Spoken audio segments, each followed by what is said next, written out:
देखो ये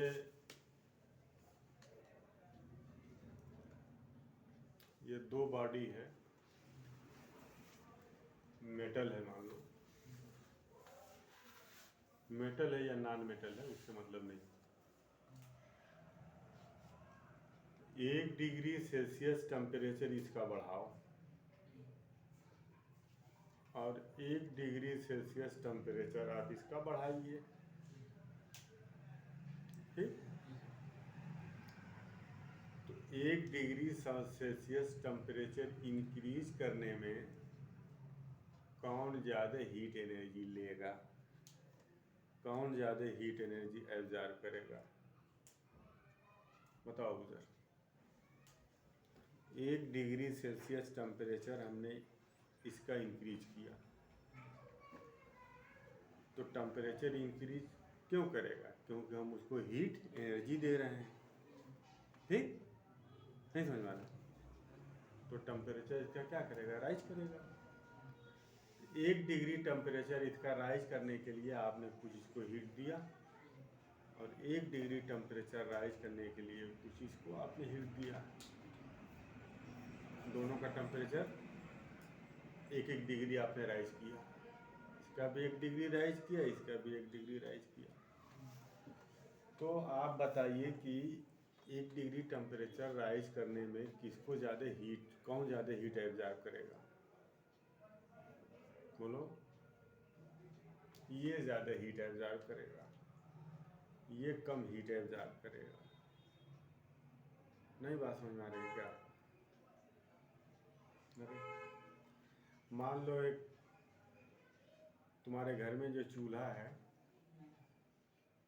उस पर एक चूल्हे पर तुम 1 लीटर पानी रख दो गर्म होने के लिए और एक चूल्हे पर तुम 50 लीटर पानी रख दो गर्म होने के लिए, ठीक।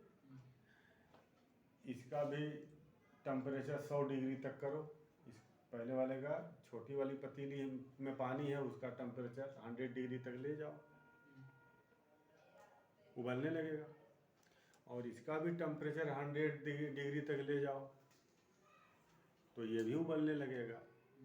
तुम मुझको ये बताओ कि 100 डिग्री तक टेम्परेचर पहुंचाने में किसको ज़्यादा हीट एनर्जी देनी पड़ी? बड़ा जो सर, बोलो। जो बड़ा है ना। छोटे वाले को जिसमें 1 लीटर पानी है, हो सकता है कि 10 मिनट हीट देने पर वो उबलने लगे, 100 डिग्री तक पहुंच जाए। अब बड़ा वाला हो सकता है कि 1 घंटा तक तुम कंटिन्यूस उसको हीट दो, कंटिन्यूस वो 1 घंटा तक हीट एब्जॉर्ब किया है, तब जा कर के 100 तक पहुंचा। और ये 10 ही मिनट में, 5 ही मिनट में 100 तक पहुंच गया। तो इसका भी टेम्परेचर तुम ले गए 100 डिग्री तक, इसका भी टेम्परेचर ले गए 100 डिग्री तक, मगर 100 डिग्री तक टेम्परेचर पहुंचाने में किसने ज़्यादा हीट एब्जॉर्ब किया? जिसमें ज़्यादा पानी, ठीक। तो उसकी हीट कैपेसिटी ज़्यादा हुई, उसकी हीट कैपेसिटी ज़्यादा हुई, इसकी हीट कैपेसिटी कम हुई। बात समझ में आई? तो हीट कैपेसिटी क्या होता है? 1 डिग्री सेल्सियस टेम्परेचर इंक्रीज करने में जो ज़्यादा हीट एब्जॉर्ब करेगा उसकी हीट कैपेसिटी ज़्यादा होगी, जो कम हीट एब्जॉर्ब करेगा उसकी कैपेसिटी कम होगी। बात समझ में आई? फिर से देखो, 1 डिग्री सेल्सियस टेम्परेचर राइज हमने दोनों का किया, ठीक। 1 डिग्री सेल्सियस टेम्परेचर हमने राइज किया, तो 1 डिग्री सेल्सियस टेम्परेचर बढ़ाने में ये ज़्यादा हीट लेगा और ये कम हीट लगेगा। बाल बराबर पतला कोई मेटल है, तार है, बाल बराबर पतला, तो उसको तो तुम गैस के चूल्हे पर जैसे ही तुम ले करके जाओगे पिघल जाएगा, उसका टेम्परेचर बहुत, उसका टेम्परेचर कितना पहुंच जाएगा, मेल्टिंग पॉइंट तक पहुंच जाएगा, 200-300 तक पहुंच जाएगा बहुत कम टाइम में। थोड़ा सा उसने हीट एब्जॉर्ब किया, 300 तक टेम्परेचर चला गया, पिघल गया, थोड़ा ही हीट में पिघल गया। और ये इसको पिघलाने के लिए बहुत ज़्यादा हीट की ज़रूरत पड़ेगी, क्योंकि इसकी हीट कैपेसिटी ज़्यादा है। ठीक, तो जो हीट ले करके अपने टेम्परेचर को ज़्यादा राइज कर दे, मान लो ये दोनों बराबर हीट लिए हैं, जितनी हीट तुमने इसको दिया उतना हीट तुमने इसको दिया। ठीक, इसको समझ रहे हो? जितनी हीट एनर्जी तुमने इसको दिया उतनी ही हीट एनर्जी तुमने इसको दिया, बराबर टाइम तक दोनों को गर्म किए। तो उतने टाइम में ये बहुत ज़्यादा गर्म हो गया और ये कम गर्म हुआ। ऐसा होता है कि नहीं होता है? बिल्कुल होता है ना? एक 100 किलो का लोहा और 50 ग्राम का लोहा, दोनों को एक साथ जो है गर्म करो, तो ये जो 50 ग्राम वाला है ये तो 5 मिनट में इतना ज़्यादा इसका टेम्परेचर बढ़ जाएगा कि हाथ से छू नहीं पाओगे। अब 5 मिनट में जो 50 किलो लोहे के तुम हीट दे रहे हो, उसका टेम्परेचर तो हाथ से छूओगे तो ठंडा ही लगेगा तुमको, क्योंकि उसकी हीट कैपेसिटी ज़्यादा है। ठीक, बात समझ में?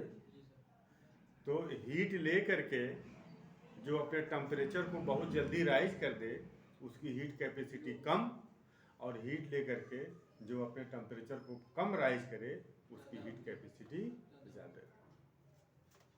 बात समझ में? उसकी हीट कैपेसिटी ज़्यादा है। ठीक, आपको गुस्सा दिलाया जा रहा है तो थोड़ी ही देर में तुम गुस्सा हो गए बहुत ज़्यादा, तो आपकी कैपेसिटी कम है ना? और एक आदमी है वो नहीं गुस्सा हो रहा है या बहुत देर के बाद गुस्सा हो रहा है, बर्दाश्त कर रहा है वो, तो उसकी कैपेसिटी ज़्यादा है। ठीक, तो हीट कैपेसिटी की डिफिनीशन क्या हो जाएगी कि 1 डिग्री यूनिट डिग्री सेल्सियस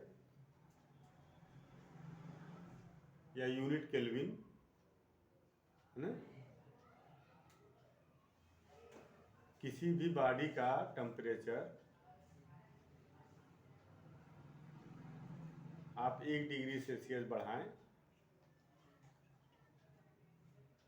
तो जितनी हीट वो एब्जॉर्ब करेगा वही उसकी हीट कैपेसिटी है।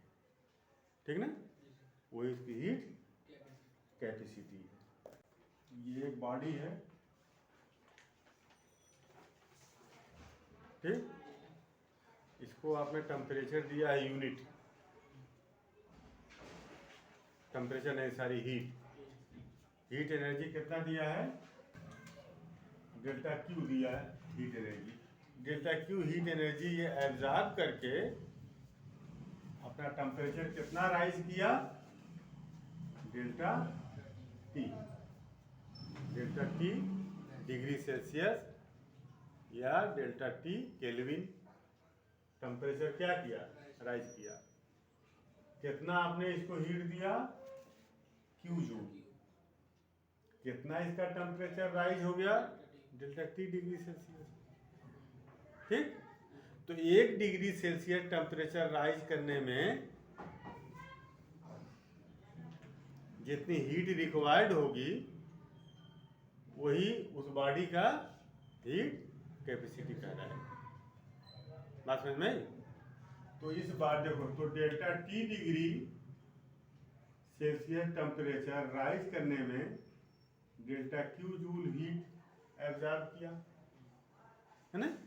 तो 1 डिग्री सेल्सियस राइज करने में कितना एब्जॉर्ब करेगा, delta Q upon delta T.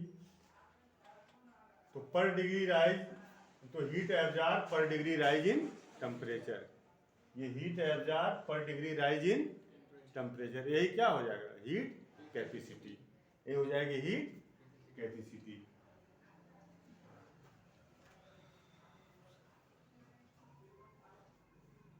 Delta Q upon delta T, है ना। तो heat capacity of any body is heat required to increase its temperature by unit. तो देखो हीट कैपेसिटी की डिफिनेशन क्या हो जाएगी, heat required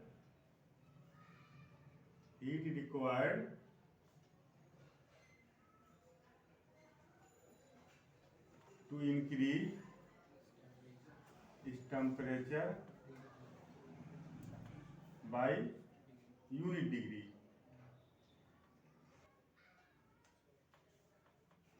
is called heat capacity.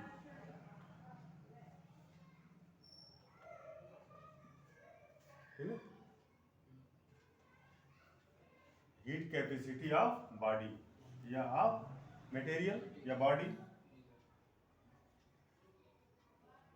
किसी भी। तो heat capacity S is equal to delta Q upon delta T, ठीक है। हीट एब्जॉर्ब टू इंक्रीज इस टेम्परेचर बाय यूनिट डिग्री, ठीक है। अब इसकी यूनिट क्या हो जाएगी, इसकी तो यूनिट जूल है, जूल पर डिग्री सेल्सियस, है ना, या जूल पर केल्विन, जूल पर केल्विन, ठीक, या जूल पर डिग्री सेल्सियस, या इसको आप ऐसे भी लिख सकते हैं, जूल पर डिग्री सेल्सियस और जूल पर केल्विन। अगर हम इसको देखो टी की जगह अगर हम 1 कर दें, delta T equal to 1 degree Celsius, तो इसको 1 कर दें तो एस इक्वल टू क्या हो जाएगा, डेल्टा क्यू। तब जो हीट कैपेसिटी है एब्जॉर्ब हीट के इक्वल होगा, कब, जब टेम्परेचर 1 डिग्री राइज करें, ठीक। राइज इन टेम्परेचर 1 डिग्री अगर हो, मतलब 1 डिग्री इसका टेम्परेचर अगर हम 1 डिग्री इंक्रीज करें, तब उस केस में जो हीट एब्जॉर्ब है करेगा ये, वही क्या कहलाएगा, हीट कैपेसिटी। तो वही चीज है डिफिनेशन में, बात समझ में। देखो अगर ये इसके मास पर भी हीट कैपेसिटी डिपेंड करती है, मास पर डिपेंड करी ना, जिसमें कम पानी था उसका मास कम था तो उसकी हीट कैपेसिटी कम थी, जिसमें ज़्यादा पानी था उसने ज़्यादा हीट एब्जॉर्ब किया, ठीक, तो उसकी हीट कैपेसिटी ज़्यादा। तो जिसका मास ज़्यादा होगा उसकी हीट कैपेसिटी ज़्यादा होगी, और जिसका मास कम होगा उसकी हीट कैपेसिटी कम होगी, बात समझ में आई। तो मान लो अगर ये 2 मेटल है सेम, या ये 2 मटेरियल है बिल्कुल सेम, नहीं ये बड़ा है और ये छोटा है, मटेरियल दोनों सेम है, मान लो ये दोनों आयरन है, ये बड़ा है और ये छोटा है, तो बड़े वाले की हीट कैपेसिटी ज़्यादा होगी, है ना। 1 डिग्री टेम्परेचर राइज करने में इसको ज़्यादा हीट देना पड़ेगा, इसको 1 डिग्री टेम्परेचर राइज करने में कम हीट देना पड़ेगा। तो जिसका मास ज़्यादा है उसकी हीट कैपेसिटी ज़्यादा होगी, जिसका मास कम होगा उसकी हीट कैपेसिटी कम होगी।